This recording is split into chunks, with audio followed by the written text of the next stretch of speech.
نننې خطبه کې ما د قرآن عظیم الشان یو دو آیاتونه مبارکه ستاسو په درانه حضور کې وړاندې کړل. یو آیات مې د سورة البقره شریفی آیات مې وړاندې کې چې الله تبارک وتعالی فرمایي ولا تباشروهن وانتم عاکفون فی المساجد.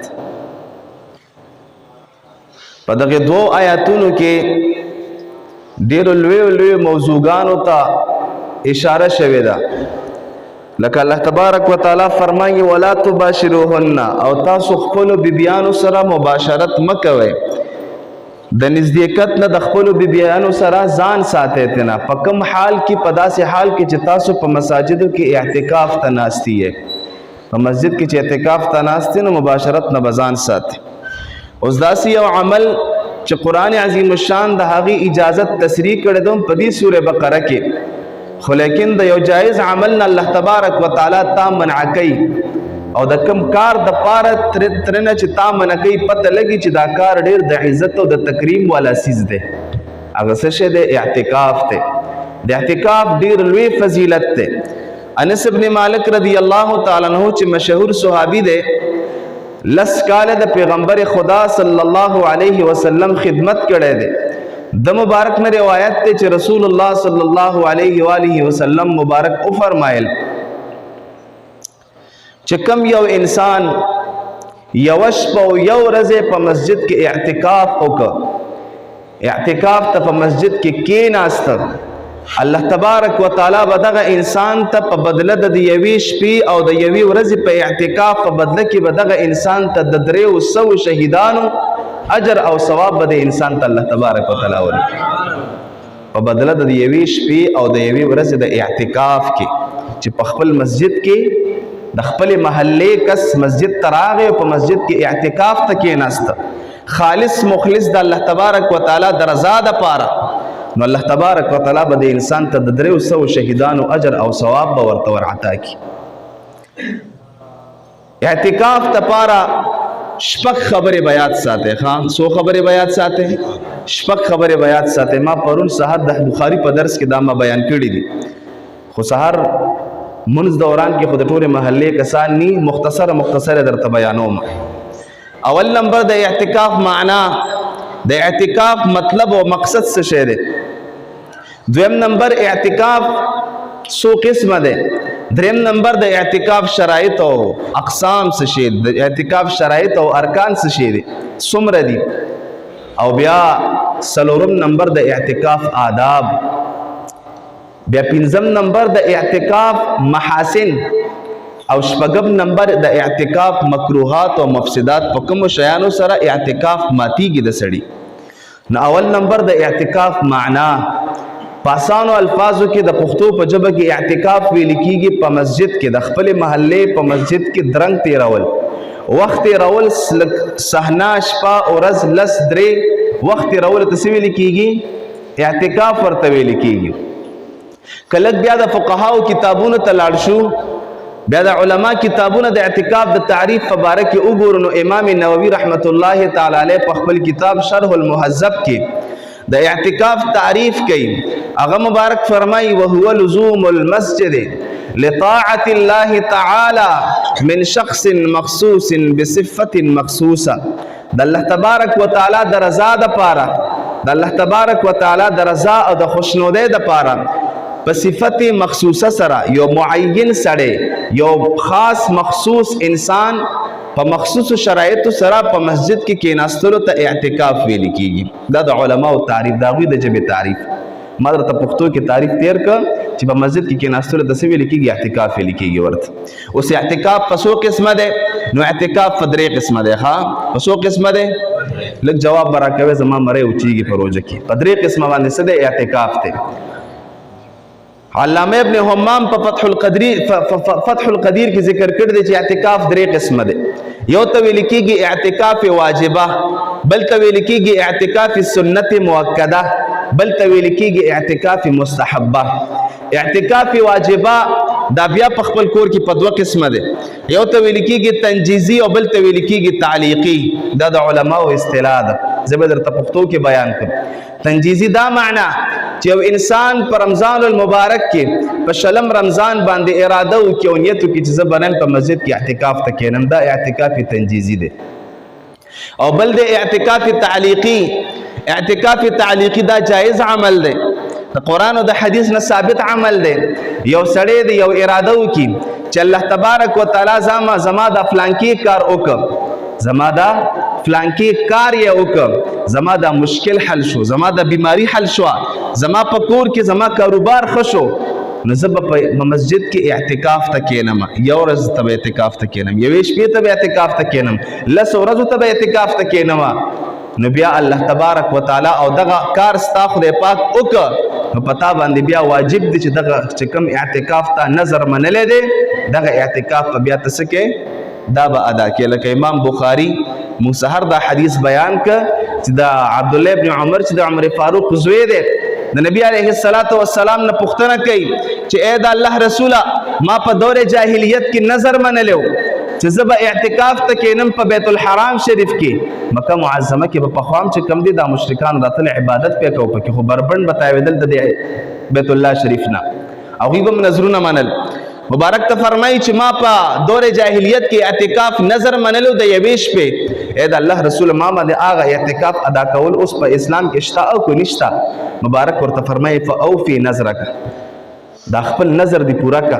دا شرعي مسله ده چې کله د یو مسلې نه ته نه خبر او هغه مسله ته نه کوله او بیا ته د یو عالم د خولې نه د هغې مسلې په باره کې تا ته پته ولګېده، نو بیا په تا باندې لازم دی، مستحب ده دی، فرض در باندې نه دی، مستحب در باندې دا دی چې هغه کار، هغه عمل، هغه منځ، هغه وتر واجب یا چې هر څه دي هغه نه ته خبر شو، نو بیا په تا لازم دی چې د هغې اعاده ته وکړي، خدای پاک به درله په هغې باندې اجر درکوي.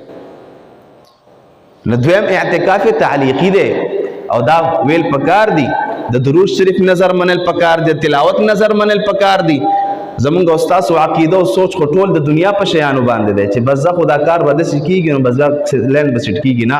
لږ د قرآن سره ځان اشنا کا، لږ د خپل عالم سره ځان اشنا کا، لږ د حدیث سره ځان اشنا کا چې خبر شي د خپلې مسلې نه. یو کار دی نه کېږي، بیماری دی د نه حل کېږي، کاروبار کې د رکاوټ ته نه حل کېږي، نه روانېږي، نظر ومانه ووایه خدای پاکه زه به دومره صدقه ستا په نوم باندې ورکومه، زه به دومره تلاوت کومه، زه به د قرآن عظیم الشان ختم کومه، زه به درود شریف وایم، زه به روژه نیسم، زه به په مسجد کې اعتکاف ته کښېنم که زما دا مشکل حل شو. نو څنګه چې د نظر ومنه کتابونو لیکلي دي چې ډایرکټ به د الله تبارک وتعالی دا مسله حل کوي. سبحان الله، دا د قرآن برکت دی، دا د حدیث برکت دی، دا د عالم برکت دی، دا د جناب رسول اکرم صلی الله علیه وسلم برکت دی. دا موږ او تاسو ته قرآن دا تعلیم را کړی دی. نو دا اعتکاف واجبه شو. دویم نمبر اعتکاف سنت مؤکده دی. سنت مؤکده اعتکاف لکه امام بخاری چې په خپل صحیح والبخاری کې دا ذکر کړی دی. سنت مؤکده نه مراد دغه اعتکاف ته چې مؤمنان مسلمانان په رمضان په اخرنۍ عشره کې په 10 ورځو کې په مسجد کې اعتکاف ته کښېني. د رسول الله صلی الله علیه و آله وسلم مبارک معمول دا و چې هغه به د رمضان المبارک په دې اواخرو کې په دې اخرنۍ عشره کې به مبارک اعتکاف ته کښېناسته. نو دینه سنت مؤکده مراد دغه اعتکاف ته نه مراد دی. بل مستحب اعتکاف ته، مستحب اعتکاف دا دی چې د رمضان المبارک نه وړاندې 10 ورځې اعتکاف ته په مسجد کې کښېني. نو 10 ورځې وړاندې د رمضان نه او 13 ورځې بیا د رمضان المبارک دا مستحب اعتکاف ته. 40 ورځې اعتکاف ته کښېناستل په مسجد کې دا هم راغلي دي، خو دا مستحب دي، واجب او سنت دا نه دي. او علماء دا هم لیکلي دي چې اسې مسجد ته راځئ نو په نیت د اعتکاف باندې راځه.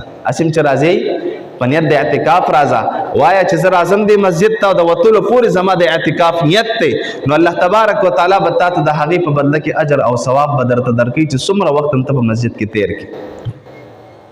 دا شو د اعتکاف اقسام. دریم نمبر د اعتکاف شرایط او ارکان.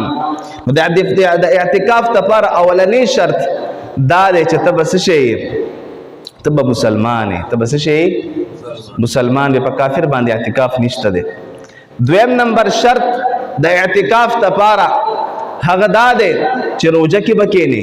څه کې به کښېنې اعتکاف ته؟ په روژه کې به اعتکاف ته کښېنې، بغیر د روژې نه اعتکاف نه کېږي. دریم نمبر شرط د اعتکاف لپاره دا دی چې هغه مسجد کې به کښېنې چې په کوم مسجد کې 15 وخته لمونځ کېږي. سو وخت مونږ پکې کیږي 15 وخت مونږ چې په کوم مسجد کې کیږي په هغه مسجد کې به اعتکاف ته کېنه. بل شرط د اعتکاف ته پاره دا دی چې ستا بدن به صفا وي. ستا بدن به څه شي وي؟ ستا بدن به د نجاست او د پلیتۍ نه به ستا د بدن پاک وي. بل شرط د اعتکاف ته پاره دا دی چې عاقل به څه شي به؟ عاقل به بالغ به په لیونی باندې اعتکاف نه کیږي. لیونی مسجد تراشي چې اعتکاف ته کېنم پرې دی به نه اعتکاف ته. دا د اعتکاف شرایط شو. د اعتکاف آداب دادي. اول نمبر ادب دا چې مسجد کې اعتکاف ته کېناسته نو د ضرورت نه بغیر خبره باندې کې د ضرورت نه بغیر خبره باندې کې دا ډېر لوی فضیلت طریقه ډېر لوی اجر لري. رسول تاسو ته یو حدیث با بیانوم د عبد الله ابن عباس رضی الله تعالی عنہ بیا تاسو ته پته لګي چې څومره لوی اجر لري. د ضرورت نه علاوه خبره په مسجد کې نه کې عام خبره بم نه کې. اگر چې نن سبا دا خبره مکمل بالکل عام دي بالکل د دې خبره څوک لحاظ سره نه ساتي په مسجد کې به خبره کوي ناس وي دا غشن اول صف کې دا بالکل ناجایز دی خکنه. حدیثو کې د دې نه منع راغلی ده. او بیا په اعتکاف کې بس سل پسره د خبرو نه اجتناب کې. دویم نمبر د اعتکاف لپاره لوی ادب دار چې کله اعتکاف ته کېناستې نو چې څومره ستا په وس کې کېږي امر به د قرآن عظیم الشان تلاوت پته کې. دریم نمبر ادب د اعتکاف لپاره دا چې د حدیثو درس په د خپل عالم نه په اعتکاف کې اوري. سبا کې د حدیثو درس پته نه اوري. خپل عالم سره به کېنې خپل مولا سره به کېنې هغه نه به حدیث اوري مسلې به ترې نه زده کې چې یو مسله د زده کړه د 100 رکعاتو نفل اجر او ثواب د خدای پاک باغې درکړي. دغه شان د اعتکاف آداب دي. بل د اعتکاف محاسن دادي. قرآن عظیم الشان کې الله تبارک وتعالى وعده کوي د انسان سره. دا انسان د الله تبارک وتعالى سره وعده کوي چې الہ زم ستا بنده ما امتا طرف ته بزر رجوع کوم انا لله وانا الیه راجعون. زب واپس هم زما رجوع به الہ العالمین امتا طرف ته. نو دا رجوع زمونږ استاد خلک په کوم وخت کې پوره کوي چې کله مړ شي بیا رجوع پوره شي. خو لیکن اعتکاف داسې یو عمل دی چې دا رجوع د مرګ نه وړاندې چې کم دی دا رجوع او دا وعده پوره کیږي. دا انسان خپل رب سره خپل وعده پوره کوي. دا مسجد د چا مسجد دی؟ وان المساجد لله. بشک مساجد دا د الله تبارک وتعالى دي. او چې کله یو انسان مسجد کې اعتکاف ته کینی نو الله تبارک وتعالى ته رجوع وکړه. چاته رجوع وکړه؟ الله تبارک وتعالى ته رجوع وکړه. بل د اعتکاف حسن د اعتکاف دا دی. دا اعتکاف دی معنا باندې خلک کوي چې راشه د الله سره د اعتکاف ته کینم د الله تبارک وتعالى په دربار کې کینم چې دا خپل ځان په وبخما دا خپل د ځان اصلاح په وکما زما چې څومره مشکلات دي د دې اصلاح ز خپل رب سره وکما او ز خپل رب رضا کوم په دې اعتکاف باندې. تاسو خیال کړی کني یو قرضدار ای قرض پیوي او دې لاړ شي چې بچا باندې قرض دی چا باندې قرض دی. دا قرضدار لاړ شي یا دا قرضدار چې کوم دی چا باندې چې قرض دی چا باندې پیسې وي او دلا قرضدار راشي او د په دروازه کې کینی او د تعرض کې یو سوال ورته کوي شپورز ورته ناستې نو کو ډیرم شوم سړی وي کنه نو اخرم چې یو ورځ تیر شي دوه ورځې تیر شي درې ورځې تیر شي د خپل پیسې وته ورکړي. دا څه ده که داسې نه ده؟ دا پیسې والا خو زما د دروازې او د دې درشل نه څه شه لاړ شه. نو د اعتکاف لوی مقصد دا دی چې کله ته خپل رب ته کېناستې په مسجد کې نو که هیڅ هم نی نو الله تبارک وتعالی خو به درته دا بخنه خو به درته وکړي انشاءالله. خو چې په مقصد د الله تبارک وتعالی د رضا دپاره ناست دی او ته چې مسجد ته راشې او ګپې شپې او خبرې اترې او خوراکونه او څښاکونه کې نو بیا د اعتکاف نه دی ښه. دا الټه ته په نیت ته ثواب ناستې خو په نیت د عذاب باندې ته ناستې څه شي باندې ناستې په نیت د عذاب ناستې هېڅ اجر او ثواب درته خدای پاک نه درکوي درته. نو دا د اعتکاف څه چند مسایل مې ستاسو په حضور کې وړاندې کړل. بل چې کله داسې یو لوی سړی چې د کلي او د علاقې مشر وي هغه اعتکاف ته کینی یا یو عالم اعتکاف ته کینی نو دې بنیت کوي. نیت پدا کوي چې په دې محله کې مړی راځي یا په دې محله کې داسې غټه مسله راځي نو دا استثناء به کوي چې زه به د اعتکاف نه دې دپاره روزم. حدیثو کې راځي لکه عبد الله ابن عباس دا استثناء غ بیان کړی دا. نو بیا چې کله داسې حالات په اعتکاف کې جوړیږي نو بیا داسې عالم د مسجد نه دغه دپاره وتلی شي خو هغه به هم صرف ځي جنازه وغیره به کوي واپس به بیا خپل مسجد ته راځي لکه عبدالله ابن عباس یا عباس رضی الله تعالی عنہ شعب الایمان کې دا حدیث بیان کړی دی دا مبارک په مسجد نبوي کې اعتکاف ته ناستو رسول الله صلی الله علیه و آله وسلم مبارک د دنیا نه رحلت کړی دی مبارک وفات شوی دی په دغه دوران کې د مسجد ته یو سړی راځي یو رجل راځي هغه عبارت نه یم ټیم په تیریږي چې څنګه دا سړی مسجد ته راځي عبدالله د عباس رضی الله عنه ورته فکر دی خیال دی ورته دا سړی داسې د تحیاتو په شکل باندې کینی ما تم خیال دی ما تم توجه شته دا انسان دا قبلی په طرف باندې په توجه سره کینی په تحیاتو په شکل کې او ډیر زیات غمجن دی په مخ باندې دا خفګان دا آثار ښکاری دا عباس رضی الله تعالی عنہ مبارک ورته فرمایي وی اے رجلا ستا په مخ باندې د خفګان آثار ښکاری څه وجه ده ما ته ووایه دا خپل مشکل دی ما ته بیان کا دا سړی ورته فرمایي چې یا ابن عم رسول الله اے د رسول الله صلی الله علیه و آله وسلم کاکا جانا دا د رسول الله صلی الله علیه وسلم تر مبارک عباس رضی الله عنه د رسول الله صلی الله علیه و آله وسلم مبارک قبر شریف ته اشاره وکړه مبارک قبر مبارک وفات شوی قبر ته اشاره وکړه او قسم او خوړه دې سړی وی زما د الله تبارک وتعالى په ذات باندې قسمی او زما د دې پیغمبر چې د دې خور لاندې پروت دی د په عزت او په حرمت مې د قسم وی چې ما باندې یو مشکل دی او د هغه مشکل حل کول توان نه لرم د هغه مشکل د حل کولو هغه وسیله او ذریعہ نه لرم داس یو مشکل په ما باندې راغلی دی چې کله حضرت عباس رضی الله تعالی عنہ مبارک دا خبر واوریدا د سړی ته عرض کوي ورته فرمایي وی کستا خوخینو دا چا سره چې ستا مشکل دی دا مشکلات صرف زمونږ نه دي ښه دا مشکلات صرف زمونږ استاد نه دي زمونږ استاد خلک بس په دې ځان خلاص کړی دی یاره جی بس مشکلات زیات دي نو بس مشکلات زیات دي او تکالیف زیات دي او د کور مسلې دي او دغه مسلې دي بس دین پاتې دی او اسلام پاتې دی دا مشکلات د هغه صحابه کرامو د هغه خلکو مشکلاتو دا هغوی چې کوم دي ضروریاتو بچي او ښځې وې تکلیفونه ورته خو د هغې با تمامو تکلیفاتو باوجود به هم دوی دین ته وخت ورکو څه ته بیا وخت ورکو دین ته بیا وخت ورکو چې پیغمبر خدا به د څه شي عرض هم ورته کو د څه شي اعلان به هم ورته کو ډایرکټ په راتلو د پیغمبر خدا په قدمونو کې به پراته چې قربان عرض کوه راته دومره پورې راغلی که ته مونږ ته وایې صحابه کرامو فرمایل چې ای د الله رسوله که ته مونږ ته عرض کوې چې په سمندر ورځې په سمندر ورځو که ته مونږ ته وایې چې په هور ورځې په هور ورځو صرف ته مونږ ته عرض کوه مونږ تا ته حاضر یو ای د الله رسوله او دا به ویل چې زمونږ مور او پلار د تا نه قربان شي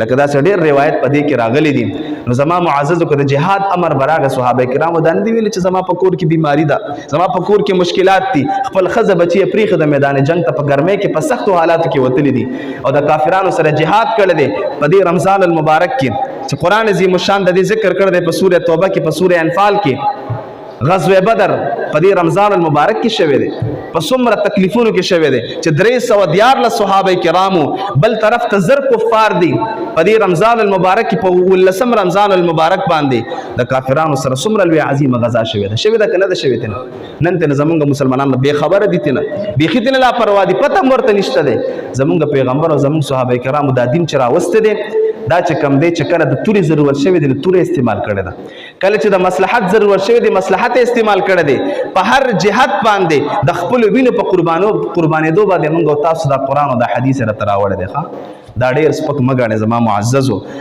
نو خبره مې دې پورې کوله چې د صحابه کرامو مشکلاتو نو حضرت عباس ورته فرمایي وي تا دپاره زه سفارش وکړم دې کس ته نو دا صحابي ورته فرمایي چې دا خو ډېره زیاته بهترینه خبره ده ته چې ما دپاره سفارش وکړې دا خو ډېره لوی اعزاز خبره ده حضرت عباس رضی الله عنه چپلې مبارکې راواغېستلې او د مسجد نه ووته د مسجد نه چې څنګه وځي دغه وخت کې په دا سړی عرض کوي چې ای دا یا ابن عم رسول الله ای د رسول الله صلی الله علیه وسلم کاکا جانا ته خو اعتکاف ته ناستې که نه ته خو مسجد کې اعتکاف ته ناستې وی اعتکاف ته ناستم اعتکاف مې هیر نه دی خو بیا د مبارک د قبر ته اشاره وکړه وی دغه مبارک چې په دې قبر کې قبر اطهر شریف کې دا مبارک ناست دی ودته اشاره وکړه چې د مبارک نه ما یو ځل نه دوه ځل نه په کراتو مراتو دا خبره تنه اورېدلې دا خبره وکړل دا خبره بیا په مری کې ان خطله او د سترګو نه اوښ کې لاړ ډیر زیاتې اوجړل د رسول الله صلی الله علیه و آله وسلم تر مبارک او بیا دا خبر عرض کړه وی فرمایل چې ما د پیغمبر خدا نه اورېدلې دي چې یو سړی یو انسان